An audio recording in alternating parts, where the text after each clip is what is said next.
I'm going to read to you today a book called Amazing Grace. And I'm Mrs. Mahurt, and I was an administrator and a teacher for a long time, but now I'm retired. But I still love reading books to children. So I'm going to read Amazing Grace, written by Mary Hoffman and illustrated by Carolyn Binch. And here on the front cover is our main character, Grace. And she's going to learn a lesson during this book that I think we can all learn from. So here's the beginning. Amazing Grace. Grace was a girl who loved stories. She didn't mind if they were read to her or told to her or made up in her own head. She didn't care if they were in books or movies or out of Nana's long memory. Grace just loved stories. After she'd heard them, and sometimes while they were still going on, she would act them out, and she always gave herself an exciting part. There's Nana telling stories and Grace is acting them out. Grace went into battle as Joan of Arc, and she wove a wicked web as a Nancy the spider. She hid inside a wooden horse at the gates of Troy, and she was exploring for lost kingdoms, and she sailed the seven seas with a peg leg and a parrot. Do you like to act out stories or act out different things? She was Hiawatha sitting by the shining big sea water, and Mowgli in the backyard jungle.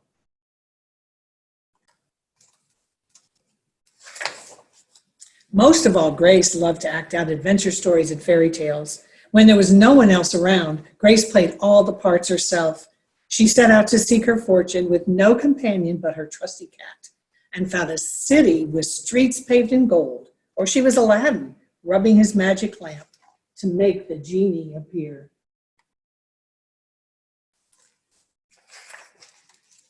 Sometimes she could get Ma and Nana to join in when they weren't too busy. Then she was Dr. Grace, and their lives were in her hands. Do you like to play with your grandma and your mom and do different things with them? One day, Grace's teacher said they would do the play Peter Pan.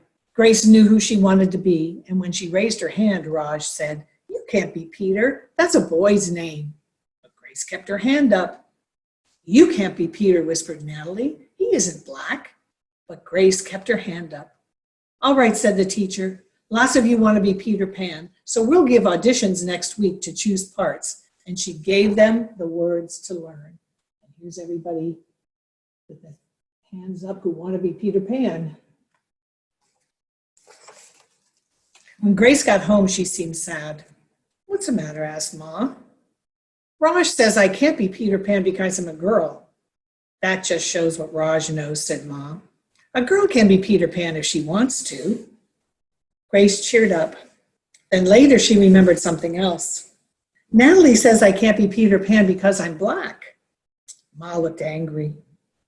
But before she could speak, Nana said, "It seems like Natalie is another one who don't know nothing. You can be anything you want, Grace, if you put your mind to it." Good advice from Nana. On Saturday, Nana told Grace they were going out. In the afternoon, they caught a bus and a train into town, and Nana took Grace to a grand theater. The sign outside read, "Rosalie Wilkins in Romeo and Juliet," in sparkling lights. "Are we going to the ballet?" Nana asked Grace.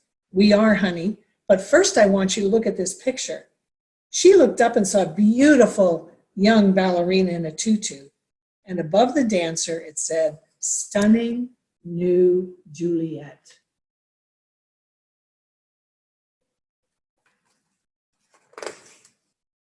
"That one is little Rosalie from back home in Trinidad," said Nana.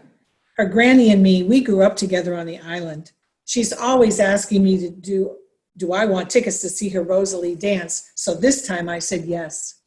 After the ballet, Grace played the part of Juliet, dancing around her room in her imaginary tutu.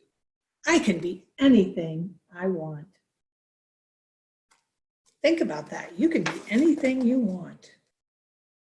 On Monday, the class met for auditions to choose who was best for each part.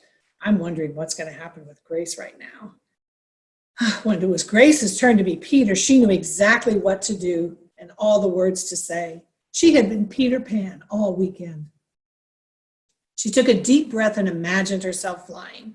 And when it was time to vote, the class chose Raj to be Captain Hook and Natalie to be Wendy. There was no doubt who would be Peter Pan. Everyone voted for Grace. "You were fantastic," whispered Natalie.